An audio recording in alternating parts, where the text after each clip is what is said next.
안녕하세요. 토요미스테리 디바제시카입니다. 2020년 11월 2일 낮 3시 30분 중국 충칭에 있는 한 고층 아파트에서 한낮에 쿵 하고 난데없이 큰 소리가 들려왔습니다. 심상치가 않아요. 그래서 놀란 주민들이 하나둘 창문을 열어보기 시작했죠. 그래서 밑을 보니까 근처를 지나가던 행인들까지 웅성거리며 모여듭니다. 그렇게 확인된 현장은 너무도 참혹했어요.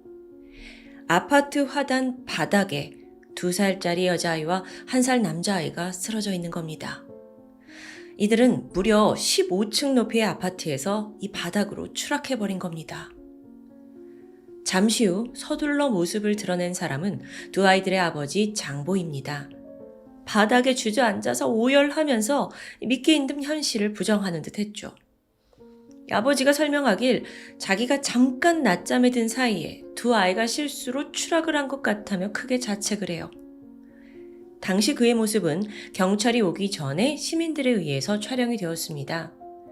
이 아버지가 잠옷 차림 그대로 심지어 신발도 신지 못하고 맨발로 계단을 달려내려왔더라고요.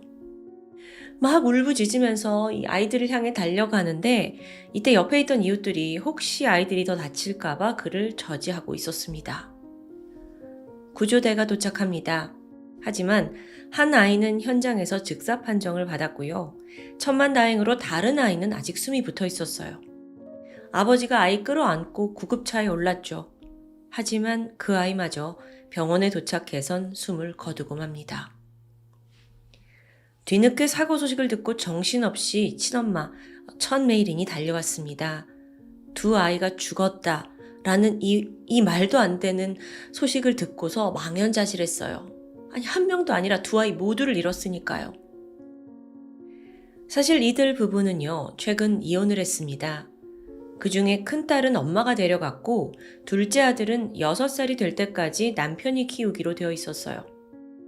이혼한 후에 엄마는 보란듯이 내가 아이들을 잘 키우겠다고 다짐했고요. 새로운 삶을 시작할 준비를 막 마친 상태였죠. 그러던 차에 전 남편 장보가 아이들을 데리고 놀러 가고 싶대요. 그렇게 제안을 해서 정말 잠시 맡겼을 뿐인데 이런 일이 벌어진 겁니다. 두 아이를 그렇게 잃고 엄마 천메이리는 전 남편이 너무나 원망스러웠어요. 근데 병원에서 마주한 장보의 태도가 다소 어이가 없습니다. 비록 이게 사고긴 했지만 오히려 그 책임을 좀 회피하는 모습을 보였기 때문이에요. 예를 들어서 아니 나는 자고 있었다. 애들이 창가에 올라가서 놀 줄, 그리고 추락할 줄 내가 어떻게 알았겠느냐. 변명만 하는 거죠. 엄마는 천불이 났고 결국 경찰에 신고하기에 이릅니다. 아버지 장보는 경찰에서 역시 같은 진술을 해요. 졸고 있었는데 깨어보니 아이들이 사라졌다고요. 하지만요, 집안을 샅샅이 둘러본 경찰은 좀 이상하다는 생각이 들었습니다. 일단 큰아이는 겨우 만 2살이에요. 작은 아이도 만 1살밖에 되지 않았고요. 즉 이제 막 아장아장 걸음마를 떼는 정도의 아이들이거든요. 근데 정작 얘들이 올라간 창문 난간은 성인의 허리, 그러니까 약 1m 높이에 위치해 있습니다. 그렇게 작고 어린 아이들이 정말 스스로 이 창문을 타고 넘어갔다? 더 조사해보니까 창문턱에 아이들의 발자국이나 지문도 남아있지 않습니다. 즉각 의심의 눈초리는 사건 당시 유일하게 현장에 있던 장보에게 향했어요. 그러자 이런 분위기를 감지했는지 장보가 눈물까지 글썽이면서 아니 내가 왜 목숨보다 귀중한 내 자식들을 해치겠냐 라면서 억울함을 호소합니다. 그래도 여전히 전 천메이리는 그를 강하게 의심하고 있었습니다. 여기서 좀 의문이 생기죠. 그녀는 왜 친아빠를 살인자로 지목하고 있는 걸까요? 여기서 잠시 두 사람에 대해 알아보면 과거 천메이리는 회사를 다니던 중에 우연히 장보와 만나서 알게 됩니다. 근데 이 두 사람의 가정 환경이 매우 달라요. 천메이리는 유복한 도시집안 출신인데 장보는 그와 반대로 외딴 산골 마을에서 태어나 학업도 제대로 마치지 못했거든요. 사실 그는 천메이린 집안이 굉장히 좋다라는 정보를 미리 입수했고 이후에 열성적으로 그녀를 쫓아다녔어요. 그 후에 결국 여자가 마음을 뺏긴 거고요. 당연히 부모님은 두 사람의 결혼을 반대했죠. 그러다 덜컥 임신을 하게 되면서 2017년 8월 둘은 혼인신고를 하게 됩니다. 그리고 2018년 3월에 큰딸을 낳았고 그로부터 1년도 지나지 않아 2019년 1월에 둘째 아들이 태어납니다. 한편 그렇게 어렵게 결혼에 성공한 장보는 그 조금 유복한 처가댁의 지원으로 작은 사업을 시작하게 돼요. 근데 운영을 잘하진 못했던 것 같아요. 돈이 부족하다면서 점점 요구가 많아졌고 거기에 처가댁도 지쳐갔죠. 그러다 장보가 본색을 드러냅니다. 대뜸 이혼을 한다는 거예요. 물론 여기에 진짜 이유는 따로 있었고요. 그의 눈앞에 지금의 아내보다 훨씬 더 돈이 많은 또 다른 부자 여성이 나타났기 때문이었습니다. 그녀의 이름은 예청천. 평소 SNS에다가 자기의 일상을 잘 공유하는 나름의 좀 소규모 인플루언서인데요. 얼굴도 예쁘고 또 막 부자인 거 공유하면서 자랑하고 많은 팔로워를 얻게 됐죠. 장보도 사실 SNS를 통해서 그녀를 알게 된 건데요.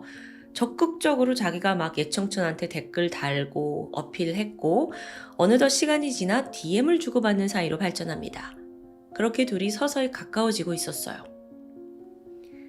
한편 아내 천메이리는 남편이 이혼을 요구한 후 쭉 친정에서 생활하고 있었습니다. 근데 그러면서도 꾸준히 남편을 종종 만나서 다시 한번 생각해봐라. 이혼만큼은 하지 말자. 이제 막 태어난 아이들이 있지 않냐. 하지만 그때마다 돌아오는 건 악담이었습니다. 장보가 뭐라고 하냐면 난 너한테 너무 질렸다. 더 이상 1분 1초 보내는 게 난 아까울 정도야. 너가 너무 징그러워. 그냥 제발 내 인생에서 꺼져. 너무도 냉혹하게 그녀를 밀어냈죠. 그 사이에 장보는 예청천과 결국 사귀는 사이로 발전합니다. 그런데 문제가 있죠. 예청천은 그가 유부남인 걸 몰랐던 거예요. 비밀은 머지않아 탄로가 났고 장보는 사실 끝까지 이 결혼 사실을 숨기려고 했거든요. 근데 지금 이혼을 막 하려는 중이잖아요. 그러니까 이혼만 하면 다시 예청천과 결혼을 하는데 문제없게 꼴인할 수 있을 거라 생각했던 거예요. 물론 이혼 전적과 또 애 둘까지 딸려 있지만 이미 결혼했는데 어쩔 거야 싶었나 봐요. 근데 거사를 치르기도 전에 예청천이 유부남인 걸 알게 됩니다. 그런데 이때 그녀의 반응이 꽤 의외였어요. 너 유부남이야? 그래, 알았어. 하면서 전혀 개의치 않는 거예요. 그리고서 오히려 당당하게 이혼을 부추기기 시작해요. 이 사람도 좀 정상이 아닌 것 같은데요. 보니까 예청천은 어릴 때부터 워낙 풍족한 집안에서 자랐잖아요. 그래서인지 단 한 번도 좌절이나 위기 같은 걸 겪어보지 않았습니다. 또 원하는 건 뭐든지 돈으로 얻을 수 있었고요. 즉 무슨 말이냐면 나 이 남자 좋아. 근데 유부남? 그럼 네가 이혼해.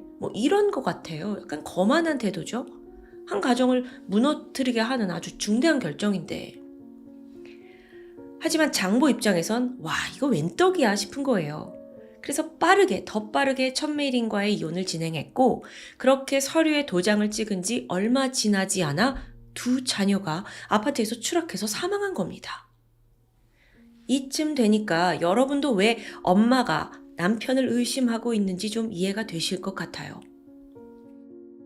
경찰 또한 이 전후 상황을 알게 되고는 장보를 재차 소환했어요. 그리고 애인에 대해서, 애인 예청천에 관해서도 물었죠. 사실 여기까지만 해도 그저 이제 사건이 벌어졌고 그 주변 사람들을 조사하는 그런 관례에 불과했습니다. 근데 장보는 예청천 이름만 꺼내도 막 발끈해요. 너무 이상한 태도를 보이는 겁니다. 그러면서 나는 전혀 그녀를 모른다. 그녀는 일과 아무 상관이 없다. 이렇게 잡아댑니다. 아니 분명 내연관계 맞잖아요. 실제로 장보 휴대폰 이것만 딱 열어봐도 최근까지 그녀와 다정하게 나눈 대화들이 남아있거든요. 근데 왜 이렇게 금방 탄로날 거짓말을 하고 있지? 경찰은 휴대폰을 아예 압수했고 포렌식을 진행합니다. 그러자 너무도 끔찍하고 믿기 힘든 진실이 드러나기 시작합니다. 때는 사건으로부터 9개월 전인 2020년 2월. 장보는 막 이혼 소송을 마무리 지은 상황이었습니다. 그런데 내연녀 예청천은 여전히 화가 나 있었어요. 왜냐하면 장보가 둘째 아이의 양육권을 가져왔기 때문이었죠. 물론 6살까지만 키운다 이게 조건이긴 했는데 예청천은 그것도 마음에 들지 않는 거예요. 아니 내가 이 남자를 원했지 그 딸린 애까지 내가 원한 건 아니니까요. 그냥 짐이야 짐. 동시에 예청천의 부모 또한 장보가 이혼남이라는 걸 알게 됐긴 했거든요. 큰 충격을 받았죠. 근데 아이가 있다? 절대 결혼을 허락할 리 없을 것 같았습니다. 장보가 이제 노심초사하고 있어요. 어떻게 해야 하지? 어쨌든 이혼 판결은 그렇게 난 거거든요. 그래서 이혼은 성공했지만 여전히 아이를 맡게 된 장보가 고민에 빠졌죠. 그리고 이때 힘들어하는 그에게 내연녀 예청천이 슬쩍 떠보게 됩니다. 자기, 그냥 애들을 없애버리면 되지 않을까? 처음엔 말도 안 된다고 생각했어요. 하지만 장보는 그 길만이 그녀와 함께할 수 있는 방법이란 걸 알게 되죠. 그때부터 두 사람은 틈만 나면 위챗을 통해 범행을 공모합니다. 애들 이렇게 죽일까? 아니야 저렇게 죽일까? 아 그거 너무 위험한가? 이런 수많은 대화가 오고 간 후 나온 결론은 사고인 척 높은 곳에서 떨어뜨려서 죽이자는 잔혹한 내용이었습니다. 특히나 지난 6월에 남겨진 대화를 보면요. 예청천이 장보를 막 더욱더 부추기고 있어요. 언제 죽일 거냐? 빨리 마음을 먹어라. 근데 이 남자가 망설이니까 그녀는 결국 너 이럴 거면 우리 관계 다 정리해. 나 너랑 헤어질 거야. 초강수를 두게 되죠. 3개월 정도 지나고 9월 중순에 장보가 부자 여자 놓치기 싫잖아요. 다시 연락을 하면서 둘은 재결합하게 되는데 여전히 두 아이를 살해할 계획은 유효했죠. 그렇게 10월 25일 D-Day가 되었습니다. 장보는 전처 천메일인에게 연락을 해요. 그러면서 내가 큰딸한테 오랜만에 옷 좀 사주려고 큰딸만 지금 엄마가 데리고 있잖아요. 큰딸을 집으로 데려오게 만든 거예요. 그렇게 엄마랑 딸이 왔죠? 근데 예상과 달리 친엄마 천메일인이 집에 가지 않더라고요. 계속 딸과 함께 여기 머무는 거예요. 당황한 장보는 내연녀한테 막 빠르게 위챗을 보냅니다. 이거 어떡하지? 제가 안 가는데? 그리고 이때 예청천이 그러면 딸만 하룻밤 자고 가라고 너는 집에 가라고 그렇게 시켜. 결국 이날 밤 장보는 범행을 저지르지 못했습니다. 하지만 내연녀와 그는 포기하지 않았죠.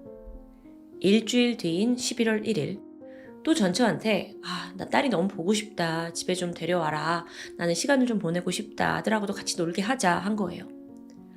왔는데 또 이날따라 마침 장보의 어머니가 집에 방문합니다. 어머니가 있으니까 아무것도 할 수 없잖아요. 범행은 수포로 돌아갔죠. 그렇게 다음 날인 11월 2일 하필 그날 오후에 집에 있던 어머니가 잠깐 좀 외출을 하겠다 하면서 집을 비우게 됩니다. 장보는 지금이 기회다 라고 생각했어요. 그리고 그리 오래 걸릴 일이 아니니까요. 오후 3시 30분 두 아이들이 침실에서 놀고 있었는데 아버지가 다가갑니다. 그리고 강하게 아이들의 다리를 각각 한 손으로 붙잡고는 창문으로 끌고 갔어요. 애들은 영문도 모르고 아빠가 장난을 치는 줄 알았겠죠. 하지만 그 다음으로 장보는 15층 창가에서 창문을 환하게 열고 그대로 두 아이들을 던져버립니다. 쿵 하고 요란한 소리가 났고요. 장보는 애써 감정을 다스리고는 울부짖으면서 1층으로 내려간 거예요. 그리고 앞서 그 영상에 찍힌 모습들 있죠. 막 자책하고 오열하고 그거 완전 가식이었던 거죠. 이렇게 전말이 드러난 후 경찰은 장보와 예청천 두 사람의 위챗 기록을 낱낱이 살펴보게 됩니다. 그러면서 이 둘이서 얼마나 오랫동안 이 범죄를 모의했는지 다 파악하게 돼요. 사건이 발생한 지 8일 만인 11월 10일 두 사람은 긴급 체포가 되었고 바로 재판에 회부되었습니다. 2021년 7월 26일 재판이 열리게 되는데 장보가 앞서 경찰 조사에서 자기가 두 아이들의 다리 잡고 동시에 던졌다라고 자백했거든요. 또 현장 보고서에 따르면 창가에 아이들의 발자국이 아닌 장보의 발자국이 남아 있었고요. 그런데 막상 재판에 들어가니까 지난 진술 모조리 뒤집고 그건 다 내가 경찰이 나한테 강요를 해서 허위 자백할 수밖에 없던 거다 라고 주장을 합니다. 거짓말을 밥 먹듯이 해요. 근데 그러기에는 보세요. 위챗에 이미 두 사람이 범행 모의한 거 그대로 다 남아있잖아요. 근데 이 부분에 대해서 어떻게 설명을 하냐? 변호사가 말을 하길 애초에 경찰이 그 채팅 기록을 수집할 때 불법으로 했다는 거죠. 그 불법으로 수집한 자료는 쓸 수 없다. 무효화하자는 겁니다. 지금 말이야 방구야. 천만다행으로 이 두 사람이 휴대폰을 제출하는 그때에 압수에 동의합니다 라는 칸에 서명을 한 게 드러나요. 그러면서 극적으로 변호인의 주장은 모두 기각됐죠. 그렇게 법정에선 장보에게 검사가 물었습니다. 당신이 계속 아이를 죽이지 않았다고 주장하는데 그럼 왜 채팅 기록을 삭제했습니까? 그러니까 원래는 다 삭제하고 포렌식 통해서 밝혀낸 거거든요. 근데 여기서 그가 말문이 막혔는지 제대로 대답을 하지 못합니다. 아주 간단한 질문이었는데도 불구하고 앞뒤가 맞지 않으니까 꿀먹은 벙어리였어요. 결국 그는 빠르게 태세를 전환했고 자신의 죄를 인정하면서 한편으로는 제가 만약 사형 선고를 받게 된다면 제 모든 장기를 기증하겠습니다 라고 합니다. 정말 너무 가증스럽죠? 뭔가 약간 동정표를 구하려는 것 같기도 하고요. 한편 내연녀 예청천은 처음부터 끝까지 나는 아무런 관련이 없다는 거예요. 자신과 장보가 나눈 채팅은 모두 장난일 뿐이었고 절대로 결코 실행하려고 한 적은 없다는 겁니다. 그러니까 억지로 막 일관해요. 자기는 장보한테 속았고 나는 범행 현장에 있었던 건 또 아니지 않냐. 내가 왜 처벌을 받아야 되냐라는 입장입니다. 그러면서 몇 차례나 재판 휴정을 요청하거든요.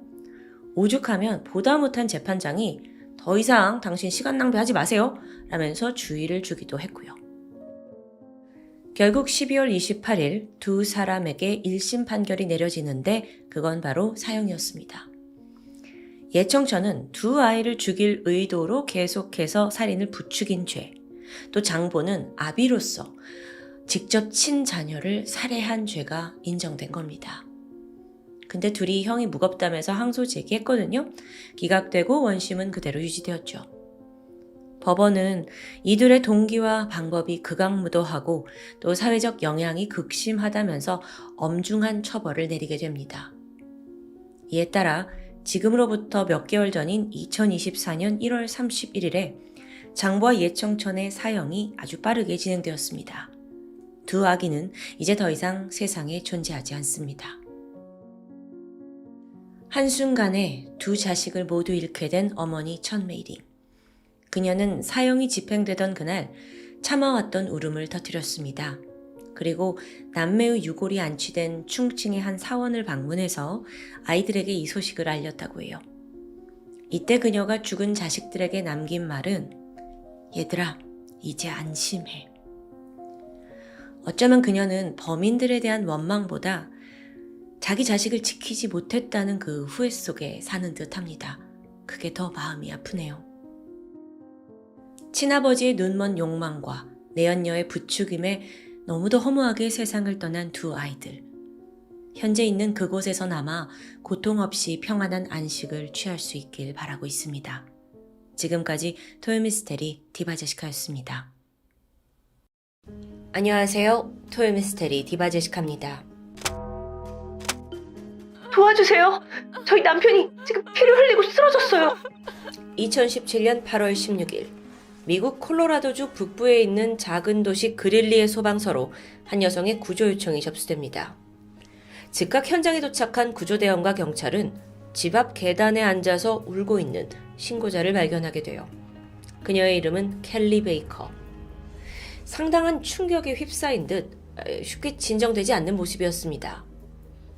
이후 경찰이 차고를 통해서 조용히 집 안으로 들어가 보는데 얼마 후 엎드려 쓰러져 있는 한 남성을 발견하게 되죠. 그는 켈리의 남편 59세의 랜디 베이커였습니다. 생사 여부를 확인했지만 안타깝게도 이미 숨이 끊어진 상태였고요. 일단 경찰은 현장에 있던 아내 켈리에게 어떻게 된 일이냐라고 자초지종을 물었는데 하필 켈리는 하루 전날에 친구 집에서 머물다가 막 그때 귀가를 한 상황이라고 합니다. 그래서 그녀에게도 남편의 죽음은 갑작스럽기 마찬가지였죠. 그리고 또 얼마 후에 그 근처에 거주하고 있던 죽은 랜디의 여동생 캐롤이 도착합니다. 그녀 역시 갑작스러운 이 죽음 소식에 큰 충격을 받은 듯 했어요. 경찰은 일단 무슨 상황인지 파악하기 위해서 유가족들에게 그간 랜디의 행적에 관한 여러 진술을 듣게 되는데요. 그중 주목할 만한 게 있었다면 랜디가 오랫동안 심장질환을 앓고 있었다는 사실입니다. 원래는 지금 이 사진 속에 있는 모습처럼 굉장히 건장했는데 몸이 아파오면서 사망 직전엔 이렇게까지 허약해져 버린 거죠. 게다가 2달 전에 수술을 받았는데요. 상태가 영 호전되지 않았습니다. 또 이 수술 후유증 탓인지 최근 한 달 사이에는 졸음운전을 5번이나 하는 아주 위험천만한 상황을 겪기까지 했고요. 경찰이 현장을 살펴봤어요.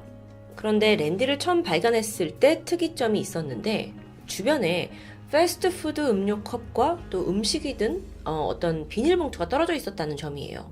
그리고 머리 밑에 약간의 피가 고여 있었고요.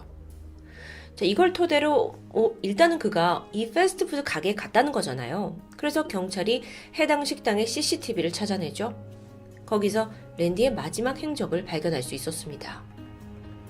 저녁 7시 30분 랜디의 은색 승용차가 패스트푸드 드라이브스루에서 음식을 픽업하는 장면이었습니다. 이후 차량은 집이 있는 방향을 향해 사라졌어요. 이 패스트푸드점과 집과의 거리는 약 10분 정도 걸리는 아주 가까운 거리입니다.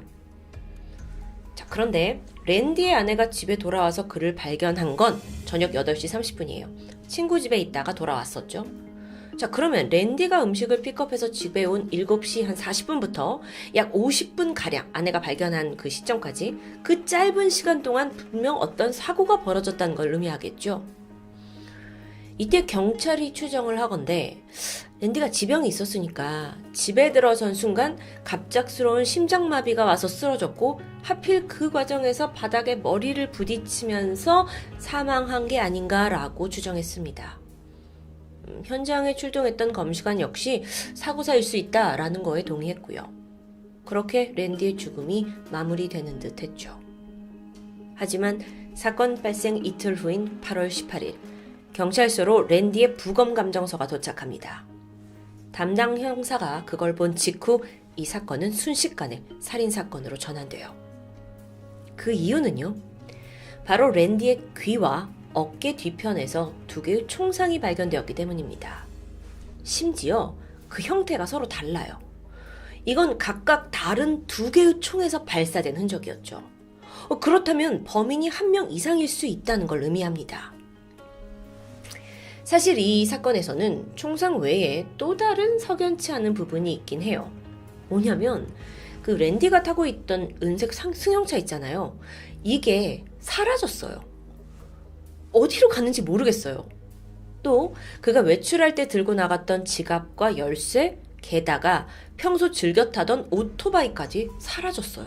없어요. 자, 이렇게 되니까 경찰은 이건 금품을 노린 강도살인 사건이구나. 누군가 와서 차와 오토바이와 이걸 다 가져간 거죠. 동시에 랜디와 가장 가까웠던 사람, 가장 먼저 아내 켈리가 될 텐데 켈리를 대상으로 여러 차례 참고인 조사를 진행하게 됩니다. 그러던 중에 숨진 랜디에게 2개의 생명보험이 가입되어 있고 그 수혜자가 모두 켈리였다는 사실이 드러나요. 근데 이건 부부니까 뭐 당연할 수 있지 않을까요? 보험금이 2개를 합쳐보니까 한 1,000만 원 정도였는데요. 아내 켈리도 내가 이 돈 때문에 지금 남편을 살해하겠냐 라면서 강력히 억울함을 주장했습니다. 그런데 생전에 랜디와 켈리 부부 사이가 별로 좋지 않아서 사실 둘이 별거 중이었다는 증언까지 나와요. 경찰이 이걸 추궁했죠. 그랬더니 켈리가 인정을 합니다. 사건 전날과 또 당일 친구 집에서 머무른 것도 부부 사이가 조금 편안하지 않기 때문이었다라고 해요. 근데 여러분, 단순히 부부 사이가 좋지 않았다는 이유로 아내를 용의자로 지목하는 건 좀 무리가 있죠. 무엇보다도 그녀는 사건 추정 시각에 아직 친구 집에 있었다라는 확실한 알리바이가 있잖아요. 그래서 이게 주변인에 의한 살인은 아닌가 싶었는데 수사 도중에 아주 뜻밖의 증언이 나오게 됩니다. 알고 보니까 랜디가 젊은 시절에 전력회사에서 일을 했었어요. 근데 이때 큰 감전사고를 겪었고 간신히 목숨은 건지게 됐는데 이후에 여러 가지 후유증을 앓게 되죠. 심지어 그 고통을 잊기 위해서 마약에 손을 댔고 이게 또 엄청난 중독으로 이어졌습니다. 마약으로 인해 교도소에 한 번 복역한 전적도 있고요. 그 심장이 좀 아프다고 했는데 이 심장도 사실 마약 중독에서 비롯된 병이었죠. 그런데 랜디는 이후 재활을 하면서 조금씩 상태가 나아졌어요.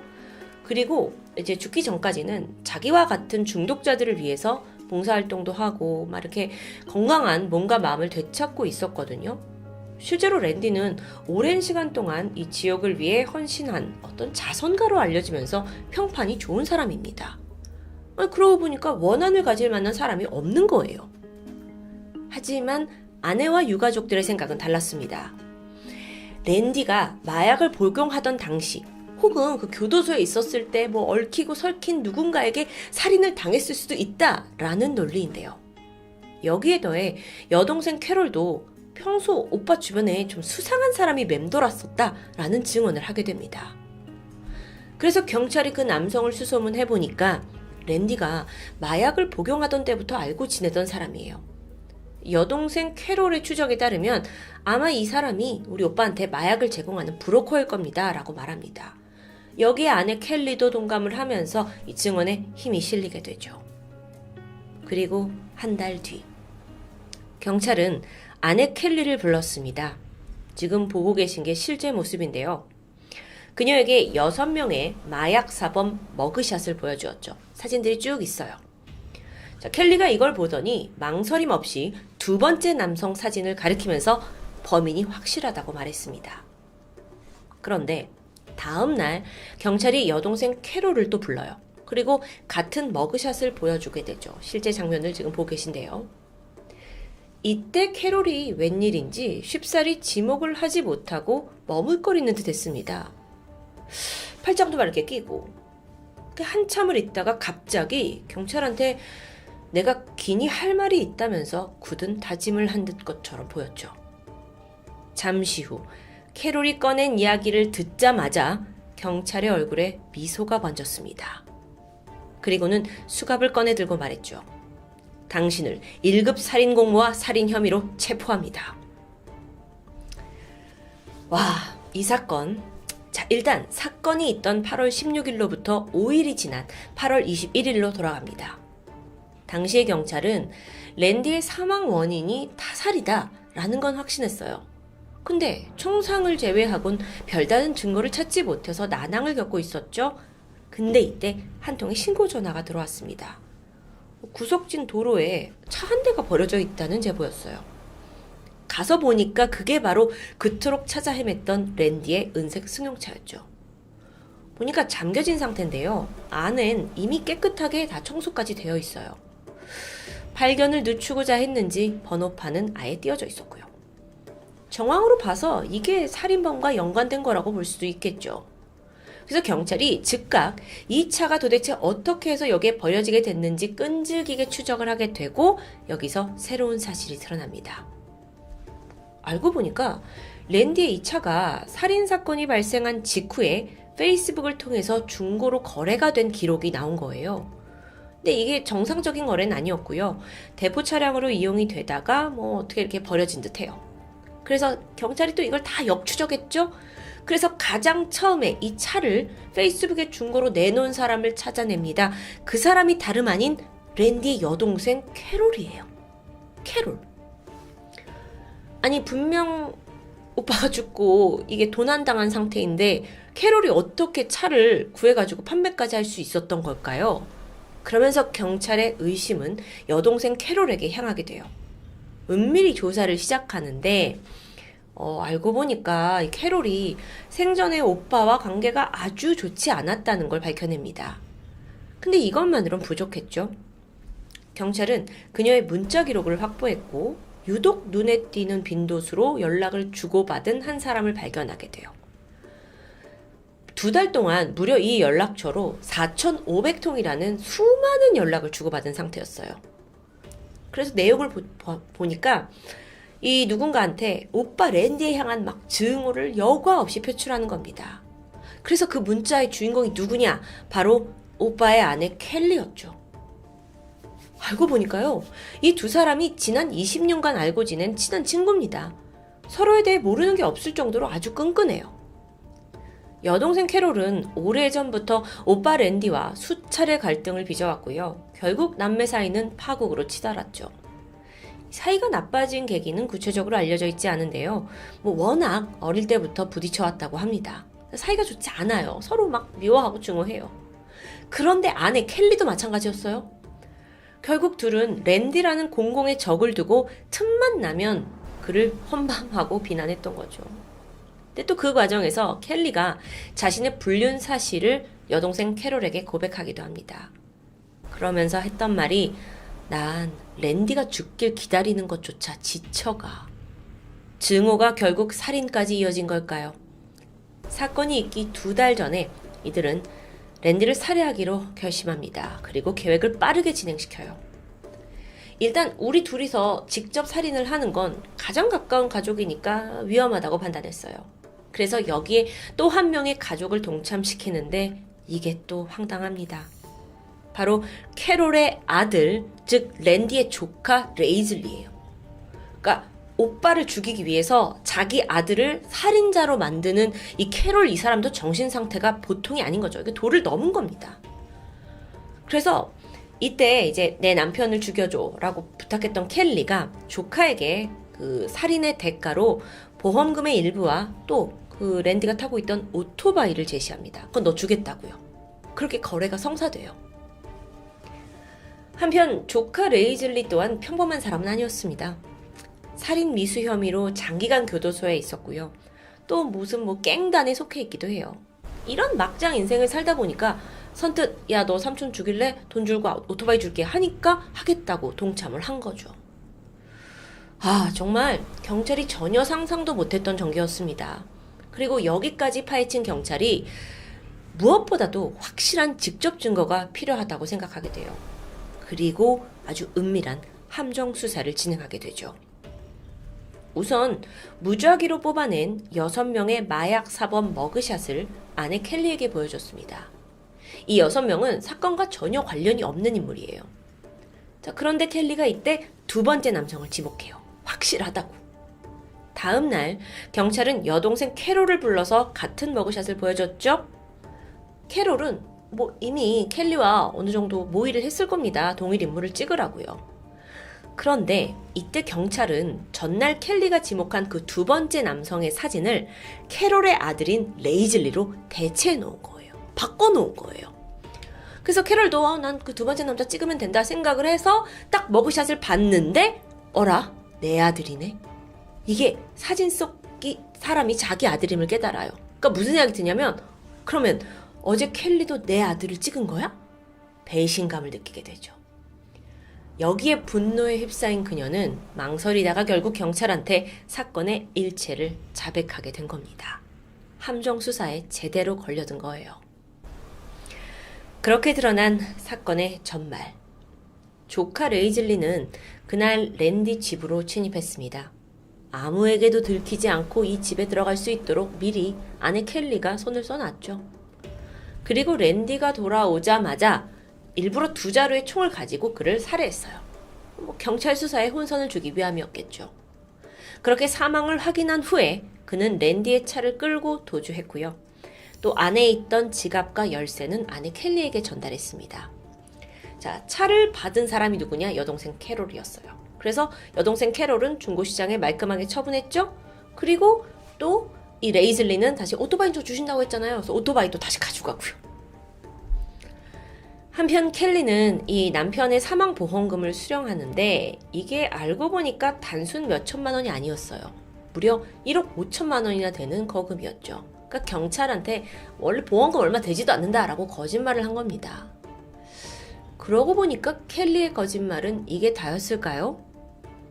더 조사해보니까 랜디가 사망하기 한 달 전에 왜 5번이나 졸음운전 했었다고 했잖아요.